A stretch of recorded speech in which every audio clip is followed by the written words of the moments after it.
At Balchem Animal Nutrition and Health, we strive every day to deliver results you can see in your animal's productivity and your bottom line.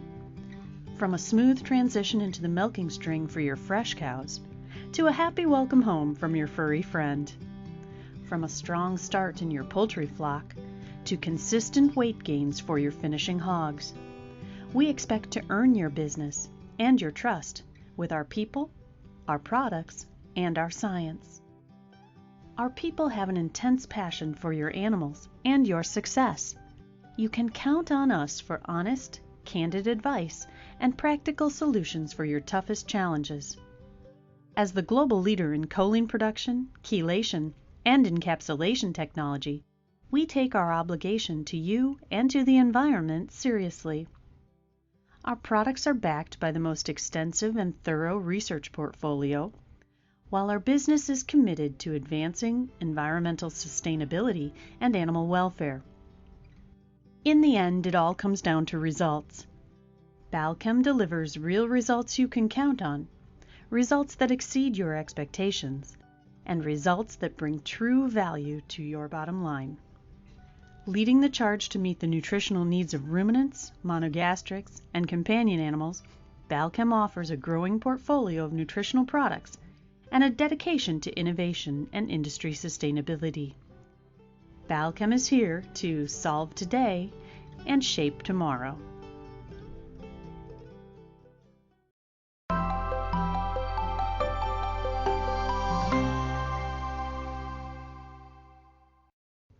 Organic trace minerals come in many types and formulations, leading to confusion about chemistry, terminology, and methodologies. With Balchem's Keysure line of chelated minerals, we provide superior performance and exceptional value by keeping it simple. Binding minerals to the highest quality plant protein-derived amino acids and peptides in our world-class production facilities, using a true chelation process pioneered by Balchem and trusted in both the human and animal arenas for nearly 60 years. The Keysure line delivers proven and consistent bioavailability to maximize performance, and a no-frills pricing approach for greater profitability. Visit balchemanh.com to see how Keysure chelated minerals are your link to superior performance and exceptional value.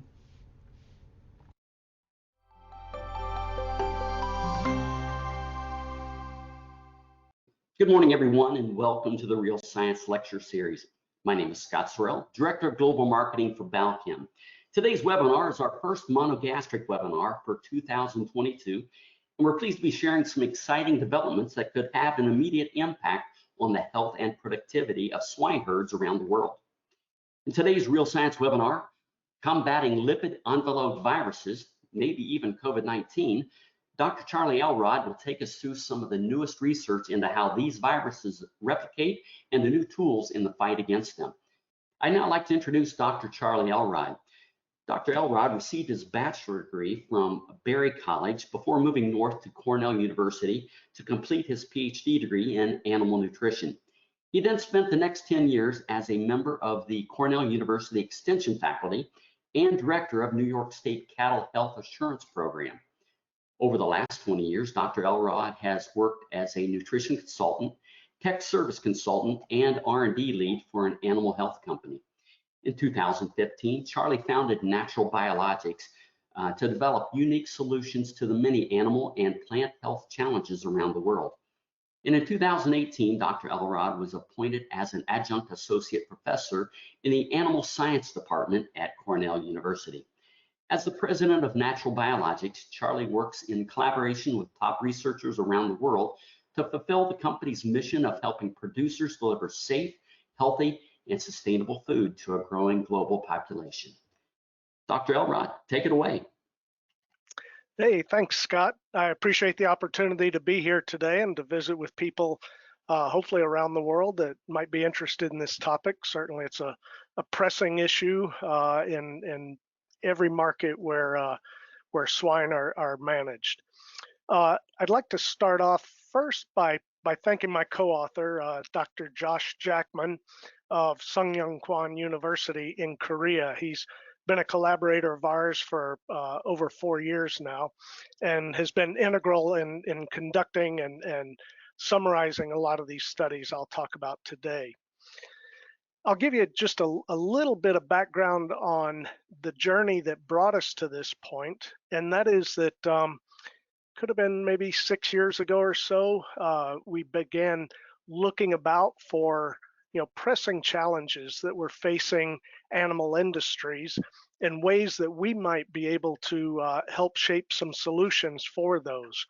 And so at the time, PRRS was obviously hot on the scene. PEDV had been a recent phenomenon that had kind of passed through the swine industry. And so we sought solutions that might help us deal with challenges like that.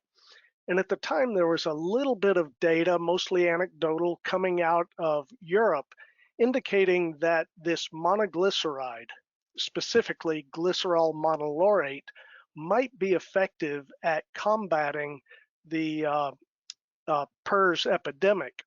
And so we started digging into that. And at the time, while we could find a lot of data on GML, glycerol monolaurate, I'll refer to it as GML throughout this presentation, there was a lot of data in the research literature indicating antimicrobial activity, and there was some data related to other viruses, vesicular stomatitis virus, for instance. There wasn't anything related to PRRS or PEDV in particular. So we started exploring how that, whether that might be a useful option in combating these viruses. But then come on 2018 and African swine fever virus bursts upon the scene, at least in our consciousness as it swept into and across China.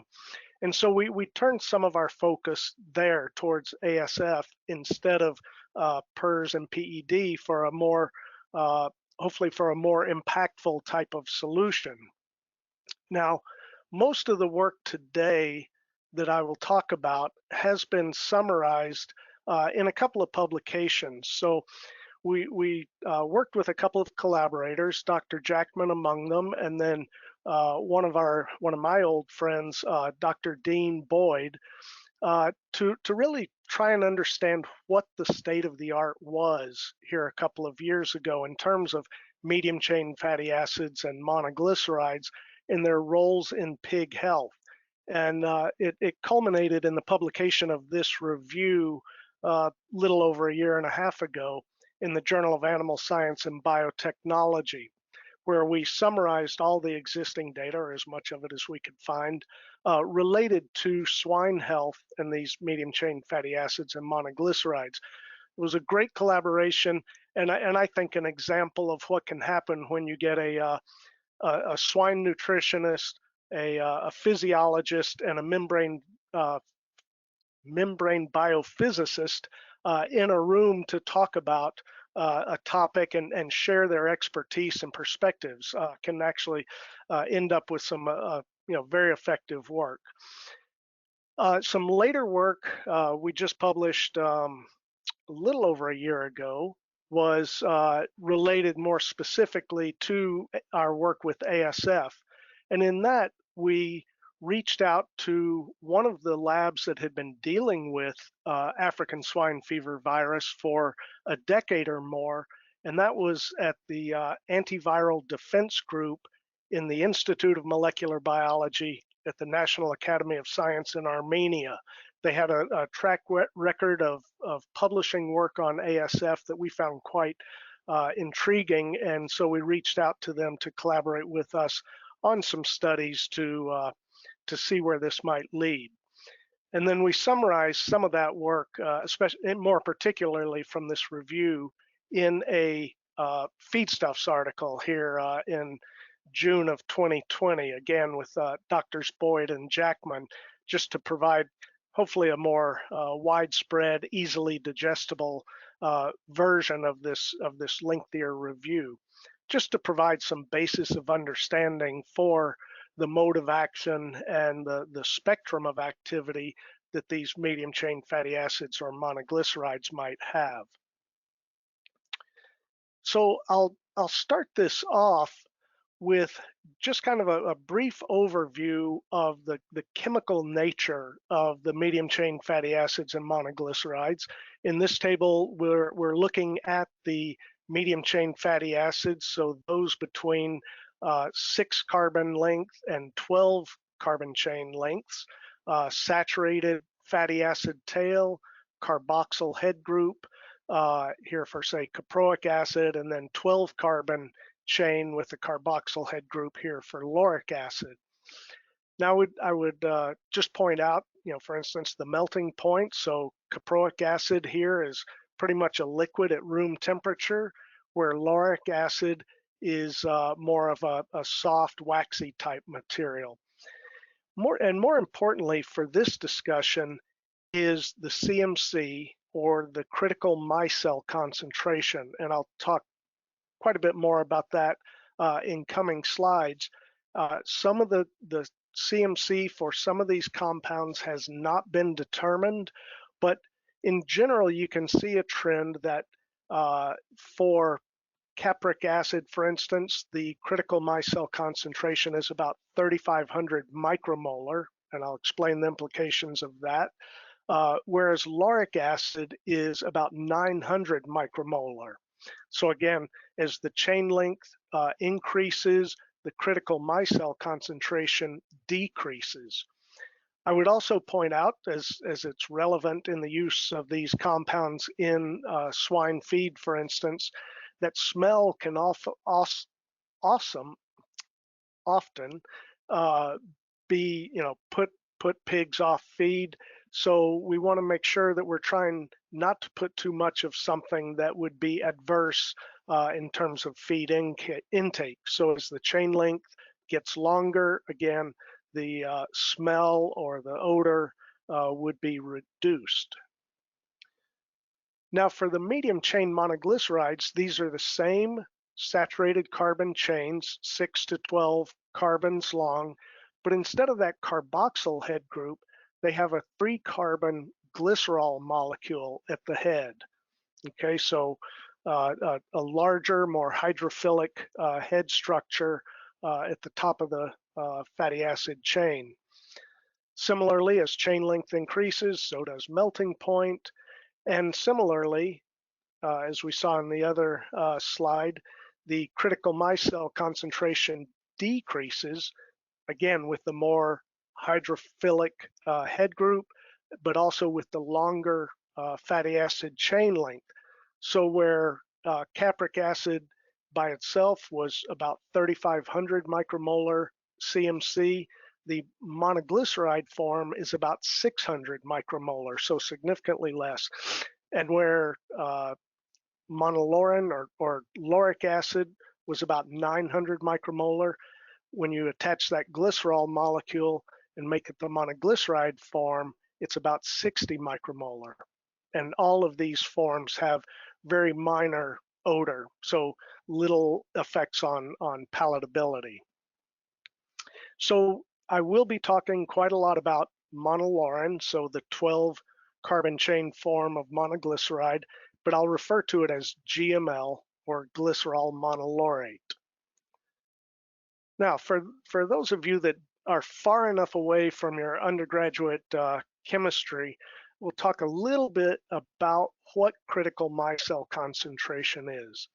So when you have these amphipathic compounds, which have a hydrophilic group and a hydrophobic group as part of the same molecule, they will, at some concentration in a solution, self-aggregate into this spherical grouping called a micelle, such that the hydrophilic head is to the outside and the hydrophobic tail is toward the inside.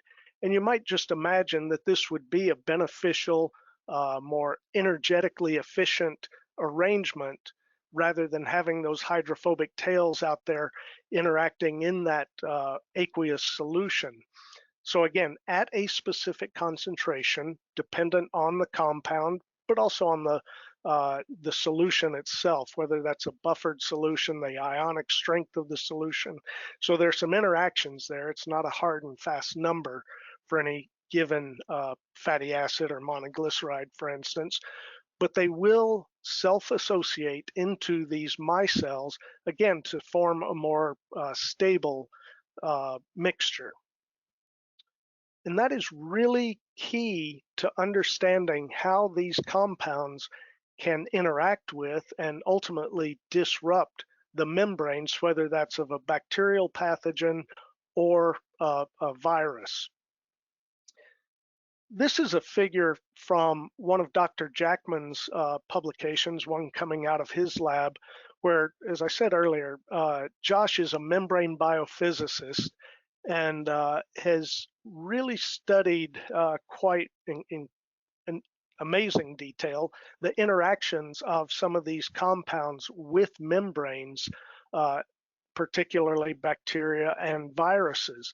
And in this particular publication, he was studying the different proportions of lauric acid and GML and mixtures, in between 100% GML and 100% lauric acid and proportions in between, and how those interacted with membranes. And so really it is only in this micelle form that the fatty acids or monoglycerides will interact with the membrane. A free lone fatty acid, lauric acid or GML or any of the others will not interact with the membrane. Basically, the bond strength between the molecules in that membrane are such that a single molecule of fatty acid or monoglyceride really can't insert itself into the membrane. But when they're in this micellar form and their bond strengths are very similar to those of the membrane, they can, in effect, melt into that membrane.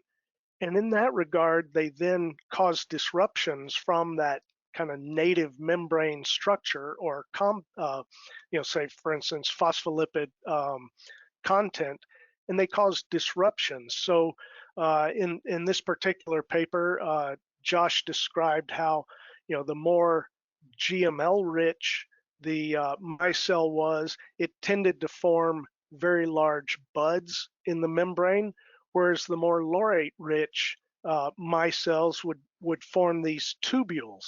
But in either case, the end result is that those break off or burst and leave a highly disrupted membrane. So you can just imagine, and over the last 2 years, we have all learned way more than we ever wanted to about lipid-enveloped viruses and spike proteins and receptors and all those kinds of things.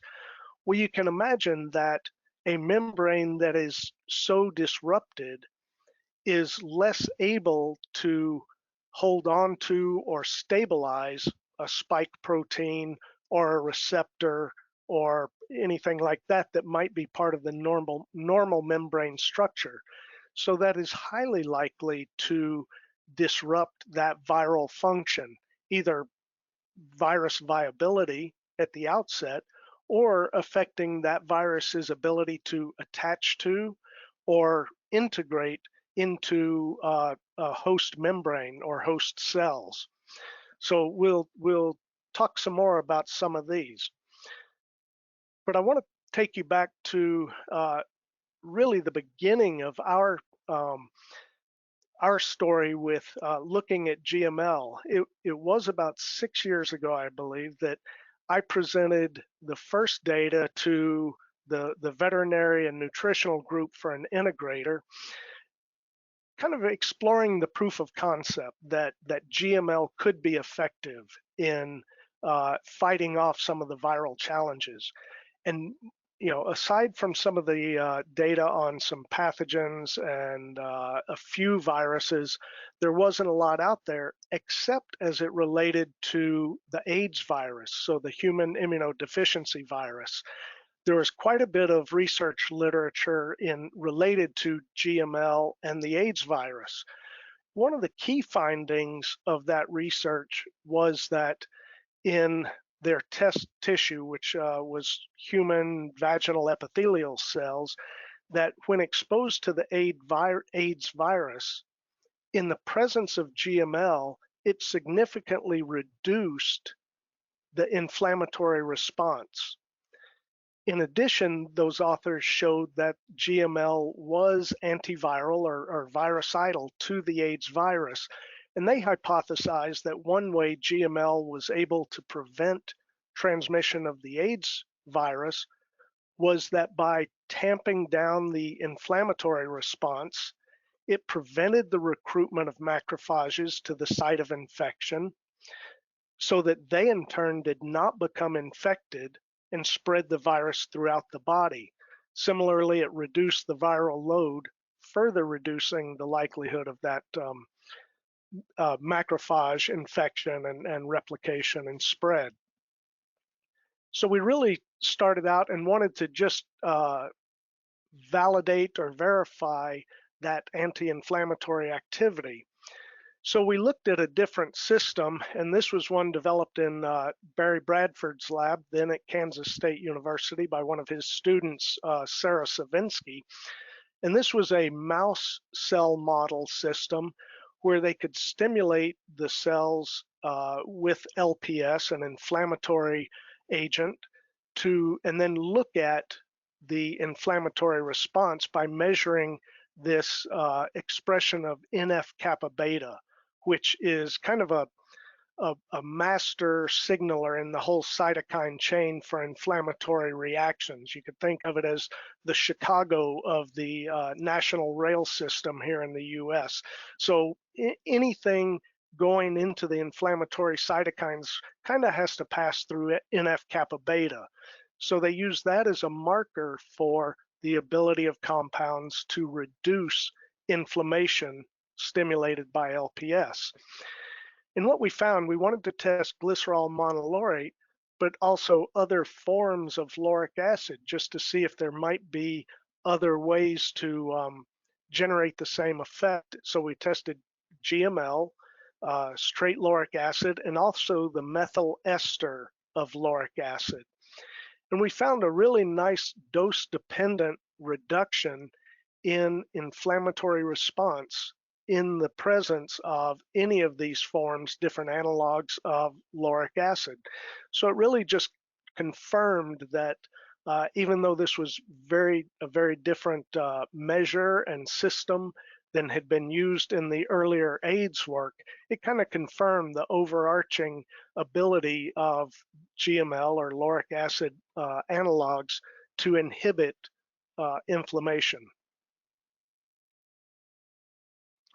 So then we, once we'd done, or actually concurrent with that work, we had also struck up our relationship with the National Academy of Science in Armenia and started our work with them and ASF. And so I'm not going to belabor a lot of the methodology, but we'll jump right to the results. All the methodology is described in this in the work we published here back in 2020. I believe it was December of 2020 in the Journal of Animal Science and Biotechnology. And basically in these earlier studies, we wanted to look at both the ability of medium chain fatty acids and GML to inhibit the African swine fever virus. And you'll see that I have here underscored virucidal activity. So this is kind of a fine point of the assay, but it distinguishes it from some of our other work that I'll show you here shortly. So in these assays, we incubated suspension of the virus with the treatment. So one of these medium chain fatty acids, or GML, at 5 millimolar, we incubated those with the virus for just 1 hour. At that point, we diluted that treatment and virus suspension such that the level of the treatment was very low and would not inhibit anything in the subsequent steps of the assay. That diluted suspension was then added to Vero cells and incubated for 4 days so that the virus could infect those cells and we could establish a titer, a viral titer in the reaction.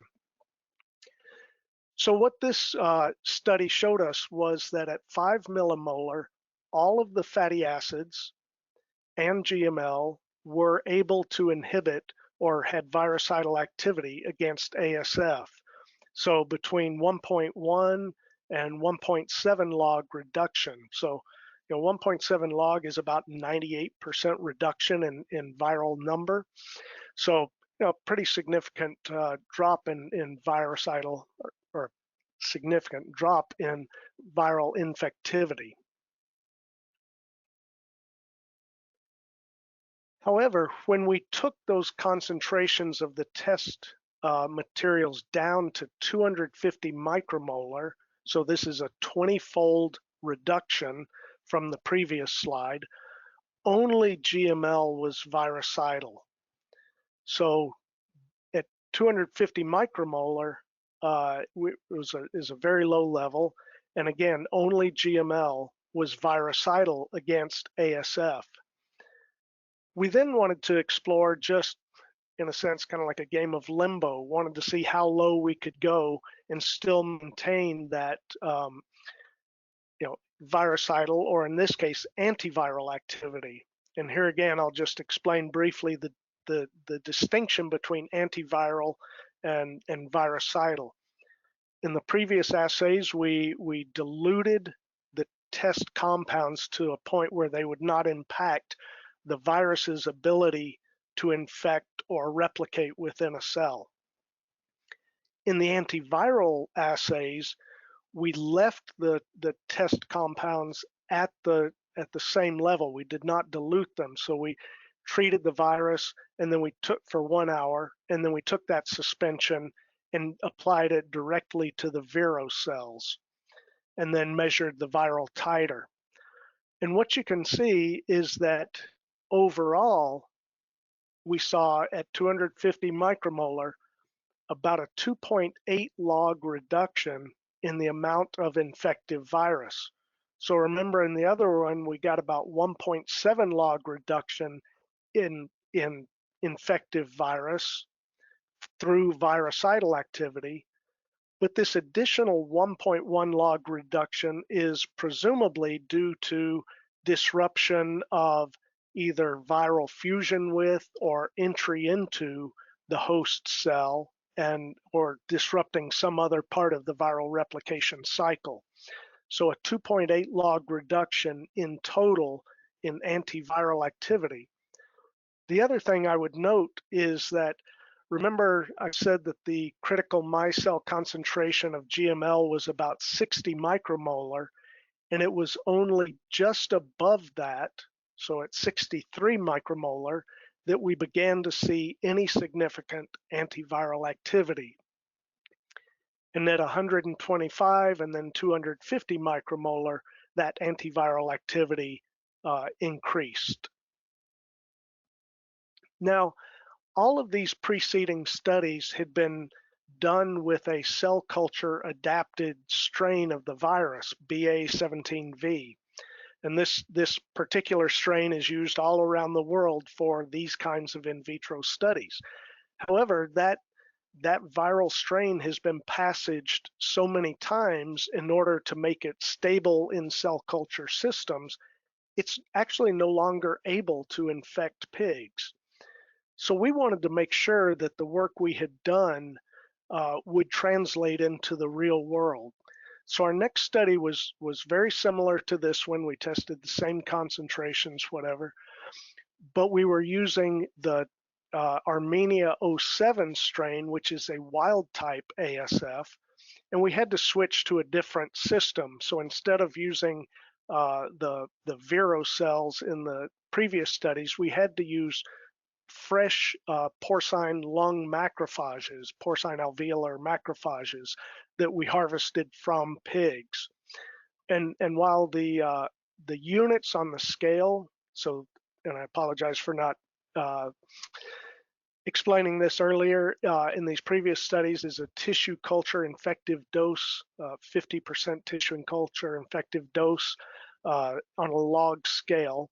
In this next slide, what we're representing is a heme adsorption unit, so the 50% heme adsorption unit on a log scale. So this is basically measuring the infection of these porcine alveolar macrophages and the binding of erythrocytes to those macrophages as indicative of the virus being in there and those cells beginning to express viral antigens. So you can see, again, just above 60 micromolar, we began to see significant activity in terms of reducing the viral load from the control. And in this case, it turns out that the wild type ASF, at least this strain, the Armenia 07 strain, is actually more susceptible to GML than was the cell culture adapted strain. So where in those previous studies we saw the 2.8 log reduction in viral infectivity, here we saw over at the highest concentration, 250 micromolar, we saw over 3.2 log reduction in infective ASF. So again, this gives us some more confidence that this would be highly effective against the circulating strains of ASF. Now, another component of the study which we published was to look at the potential for these compounds as feed mitigants. And so just very briefly, what we did was we took a couple of grams of dry feed, spiked it with the virus, and the feed included or not the various levels of treatment. And then we incubated those for either 30 minutes or 24 hours.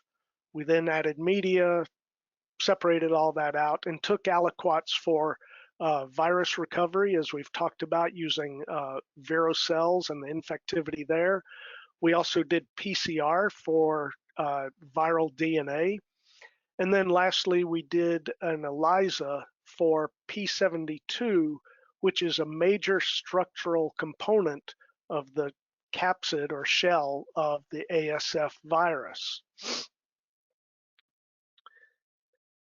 So basically, our findings were that at 2% at feed, in feed, only GML, and with as little as a 30-minute exposure, had antiviral activity.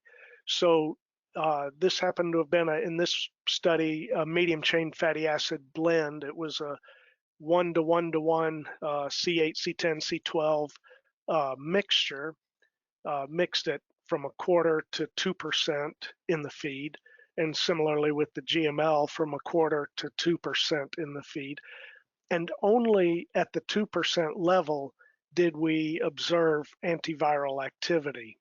And it was only about 0.8 log reduction in viral number. In terms of the PCR for DNA, there was absolutely no effect on that, and basically we wouldn't expect there to be, because nothing about the GML is going to be disruptive of the viral DNA, and while the membrane or the shell may be disrupted, that viral DNA was still going to be present. So we really saw no effects there on viral DNA. But on the capsid protein P72, we did see something very different. Let me just give you a little background on the ASF virus. So it is a double lipid membraned or lipid enveloped virus with an outer lipid membrane and an inner lipid membrane.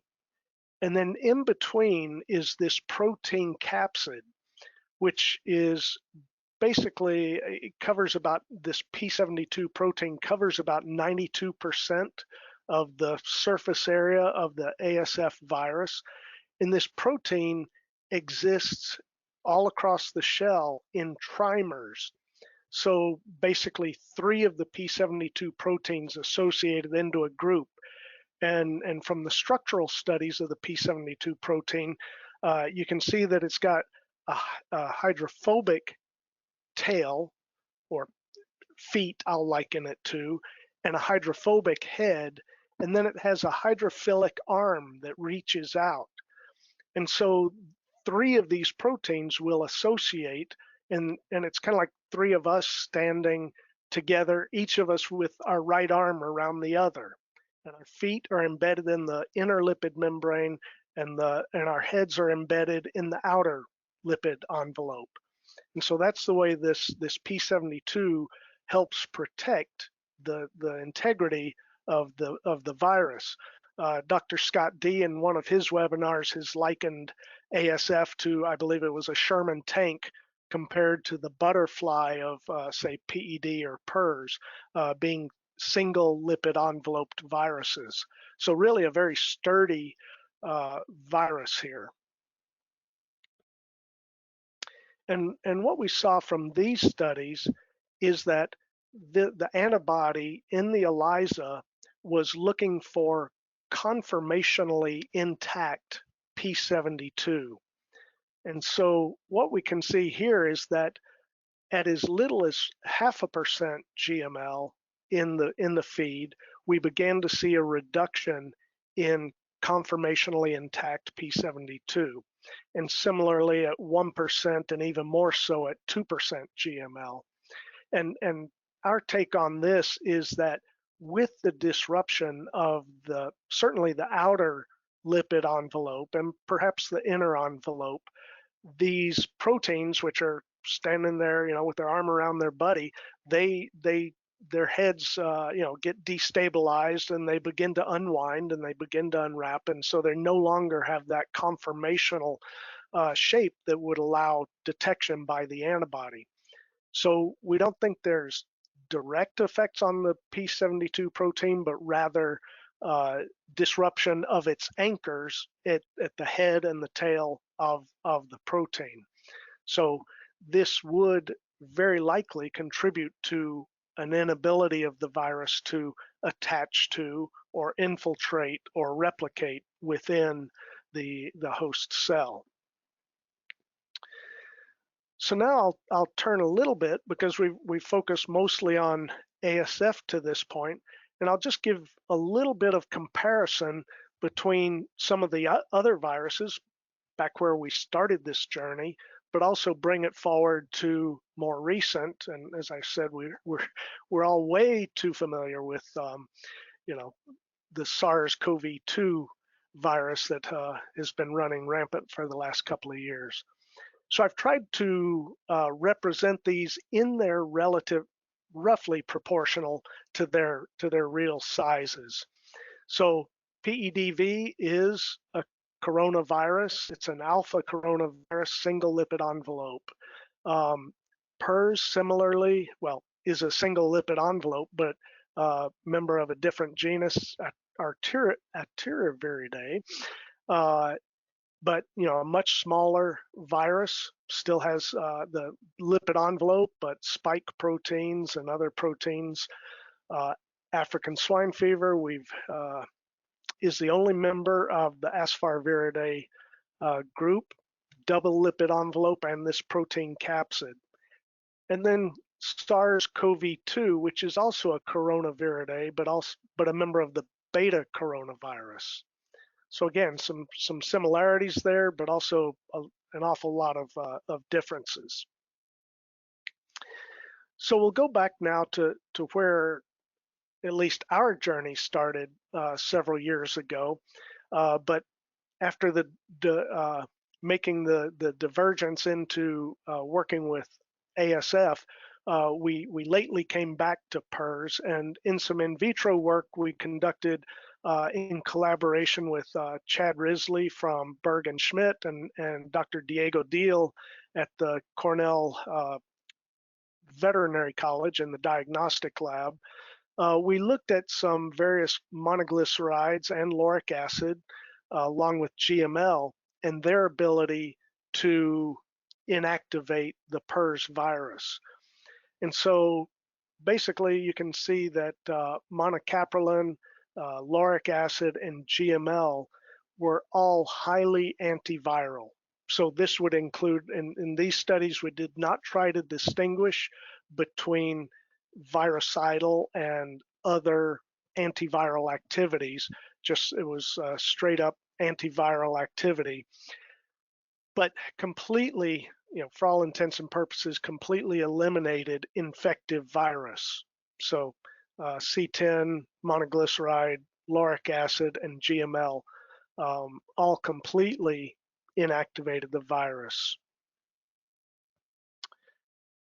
Now with PEDV, it was a little bit different in that the monoglycerides and lauric acid did have varying levels of activity against PEDV. So, a 2-point-something log reduction here for the C8 monoglyceride, the little less than that, 1.5 maybe for the C10.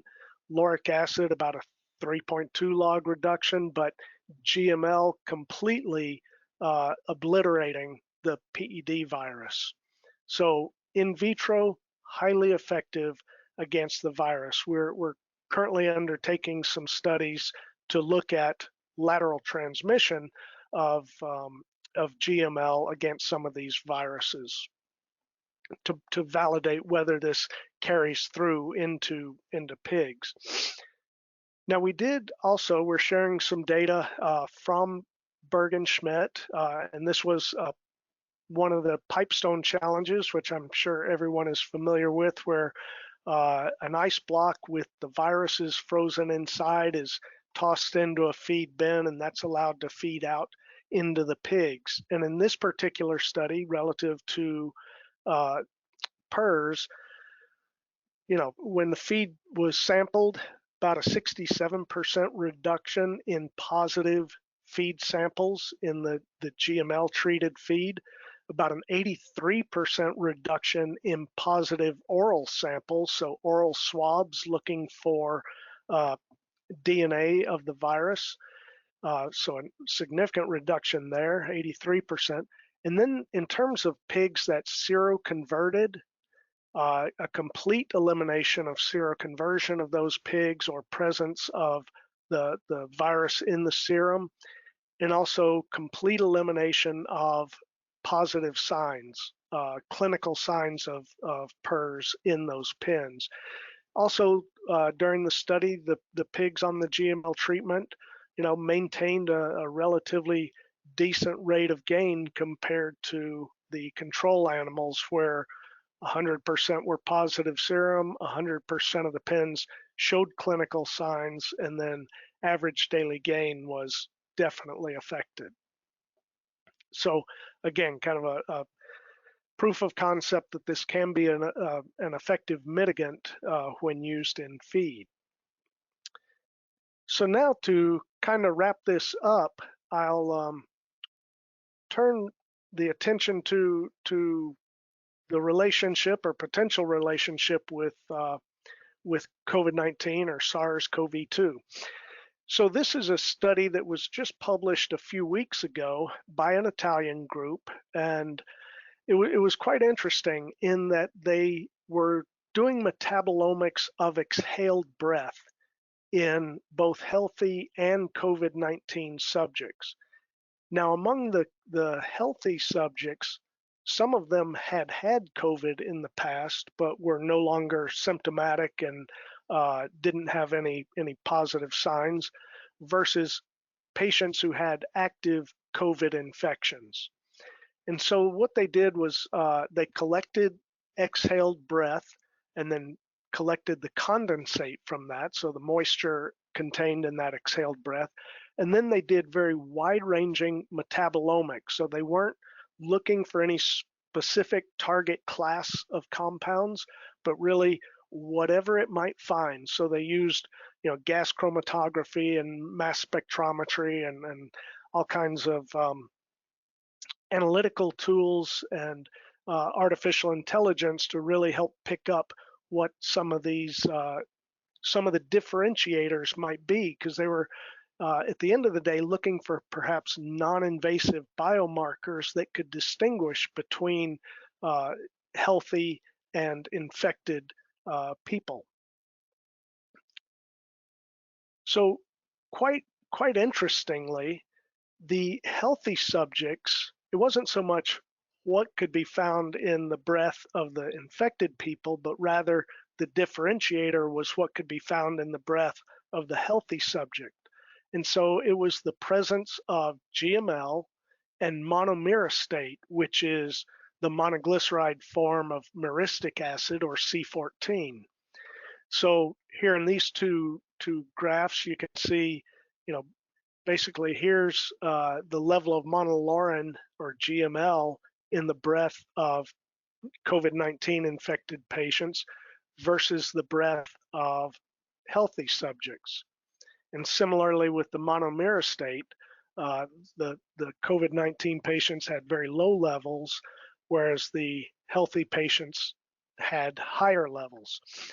So these authors hypothesized that the abundance of, and this is exhaled breath condensate fatty acids, meaning the monolaurate and the monomyristate, could be used to discriminate COVID-19 patients, and that the presence of those may have a protective effect, suggesting in their words, their potential use as a preventive strategy against the infection. So I'll take you back a few slides to that picture of the SARS-CoV-2 single lipid enveloped virus, very similar, excuse me, to, pardon me,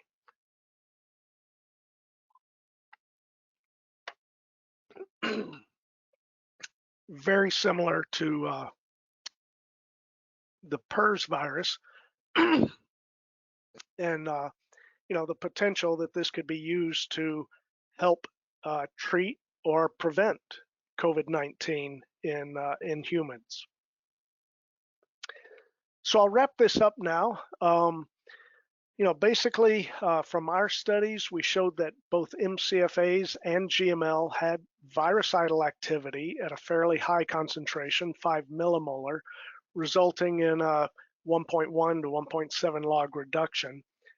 But at 20 times lower level, 250 micromolar, only GML was active against the virus, leading to about a 2.8 log reduction in total antiviral activity, which we ascribe some of that to directly virucidal activity and some rest of it to, we don't know what, but prevention of fusion with the host cell or entry into the host cell.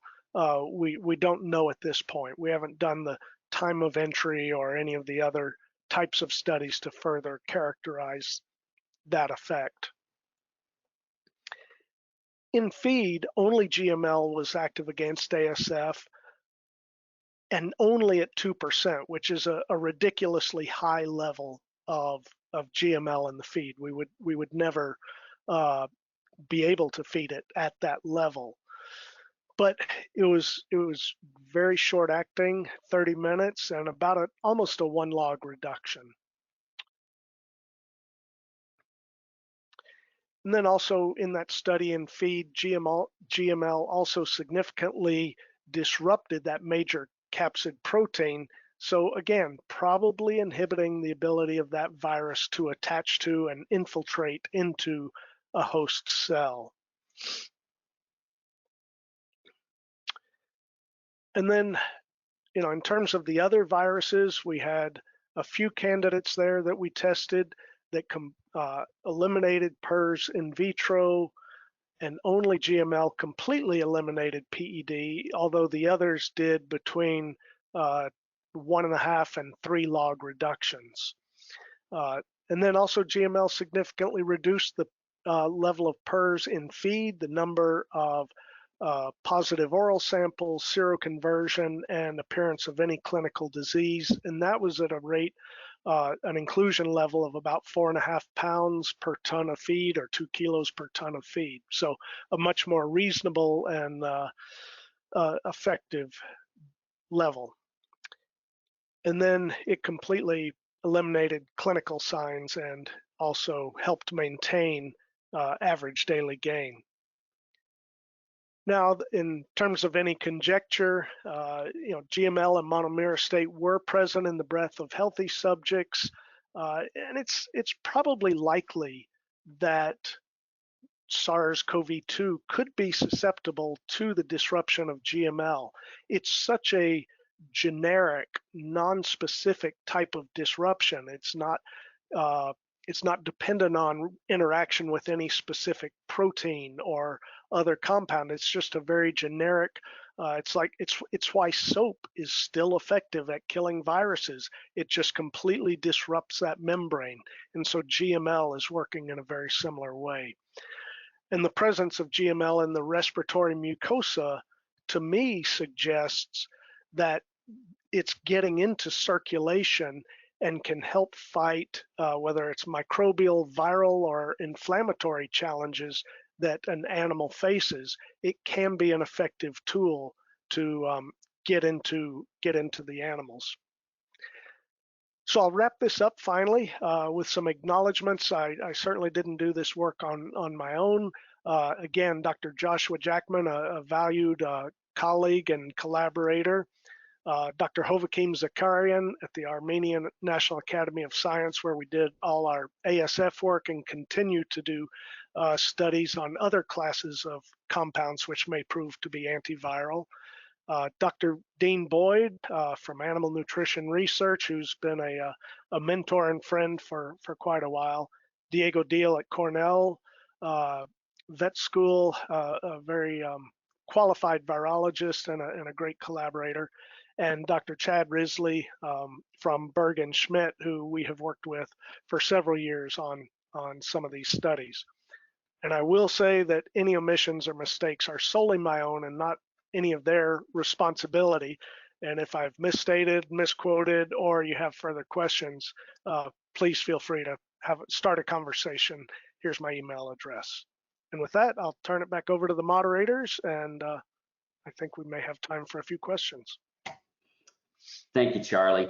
Before we get started answering questions, we'd like to share a brief video, and then we'll be right back to answer the questions submitted during today's presentation.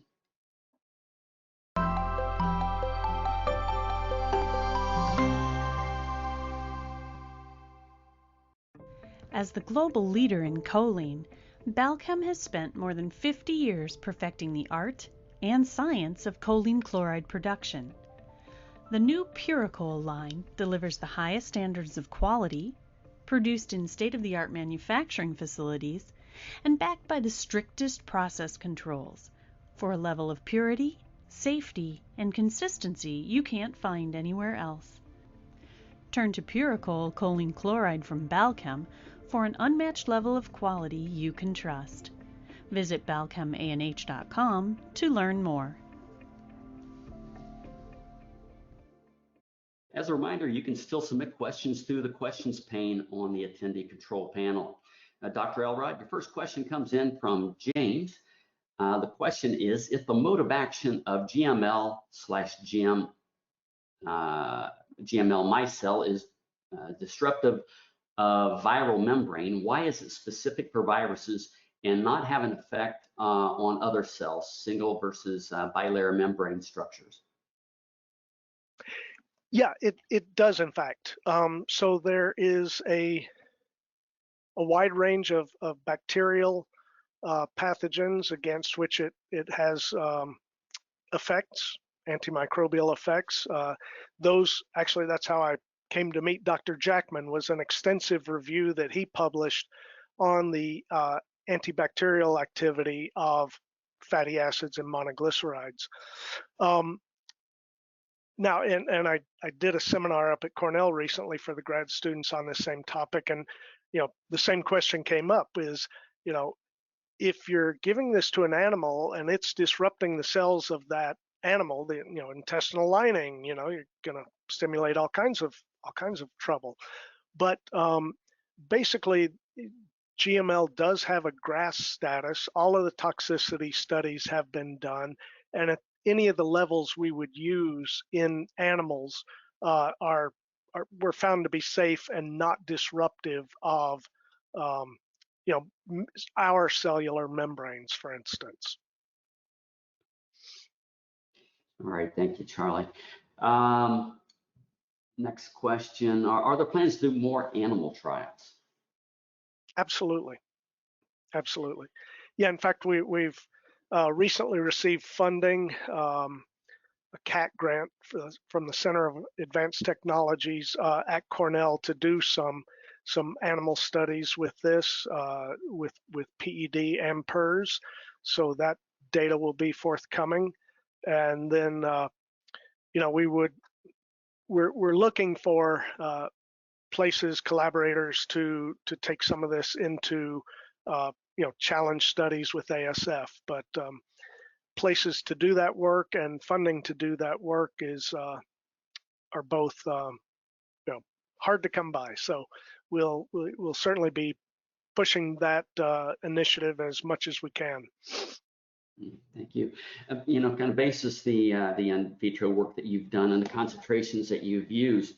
Have you begun to speculate how that would translate into how you would dose an animal? When, duration, amount, those kinds of things, Charlie?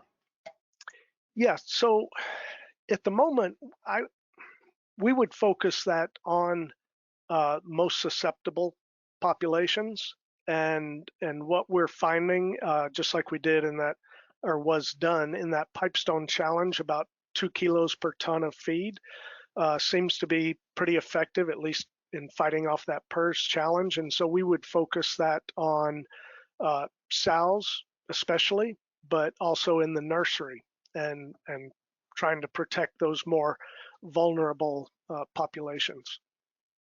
So if I'm reading that correctly, you'd use it as preventative as opposed to treatment.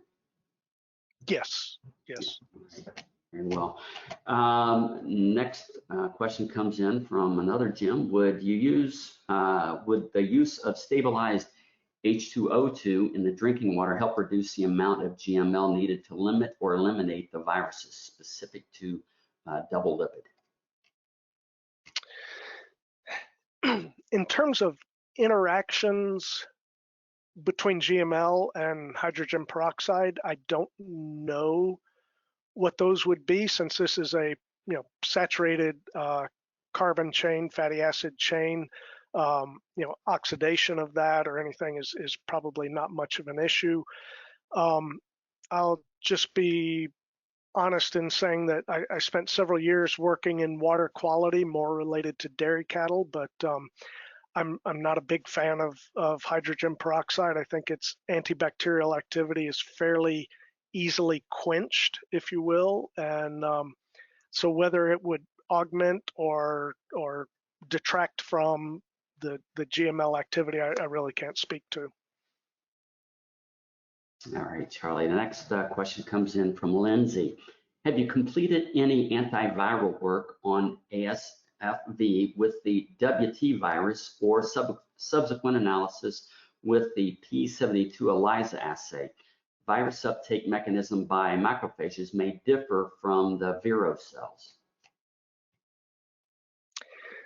Yes, so I would only point to that one study we did with the wild type Armenia 07 strain, and we used fresh porcine macrophages, and we saw, if anything, a more effective, a higher reduction, so more like a 3.2 log reduction in infective virus with GML at 250 micromolar. So yeah, we think it's whether it's in the vero cells or more importantly, the cell culture adapted BA17V strain of ASF or a wild type strain, we saw even more pronounced effects with the wild type strain.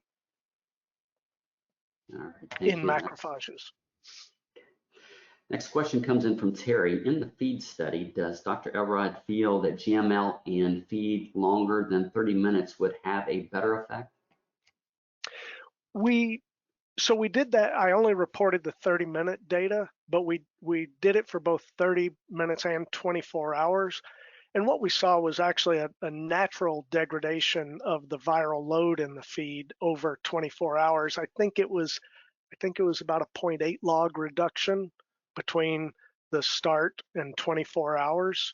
So, there's going to be some natural degradation. There was no interaction, say, of GML level and time of holding. Basically, the results were about the same, just the baseline level of virus was lower at the 24-hour point.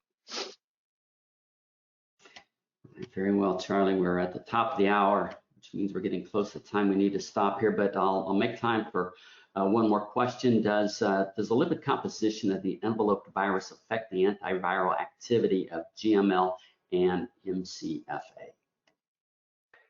That is a really good question. One that we don't know the answer to, and that a lot of Dr. Jackman's work takes place, and in fact that figure kind of out at the start of the presentation with the micelles interacting with the membrane, that's on a supported lipid bilayer platform that he has developed.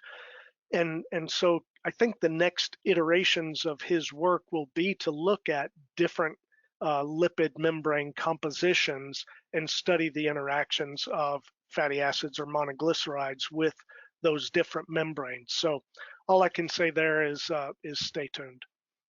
All right, thank you for that. I will say, Charlie, that we have several questions we didn't get to, but we are recording a podcast for the Real Science Exchange later today. We'll take a deeper dive into those questions, so I'd invite the audience from today to tune into that once we drop that later this month. So with that, Charlie, thank you, and thank you everyone for attending today's webinar. If you have additional questions, please submit them to anh.marketing@balchem.com. The Real Science Lecture Series of webinars continues in February with a new look and a new platform. We'll be able to access subtitles in 7 different languages, and also the follow-up videos will be available with those subtitles. Be sure to visit balchem.com/realscience to register. Our next ruminant webinar will be on February 1st when Dr. Mark Hannigan will review how to use a new NASEM model and formulation software to evaluate diets. Our next monogastric focus webinar will take place on February 8th with Dr. Tom Rathje, the Chief Technology Officer of DNA Genetics, and he'll discuss the interaction between nutrition and genetics. And our third webinar in February will be on February 15th when Dr. Charles Starkey from Auburn University will review a group of studies around repurposing meat scraps into higher value pet treats. Visit balchem.com/realscience for more details and to register. Balchem's podcast series continues to offer a deeper dive into our webinar topics. Log on to your favorite podcast platform and visit balchem.com/podcast. Subscribe to the Real Science Exchange and send us a screenshot along with your address, and we'll send you a cool Real Science Exchange t-shirt. On behalf of Balchem and Dr. Elrod, thank you for joining us today. Thank you, Scott. Thank you, Charlie.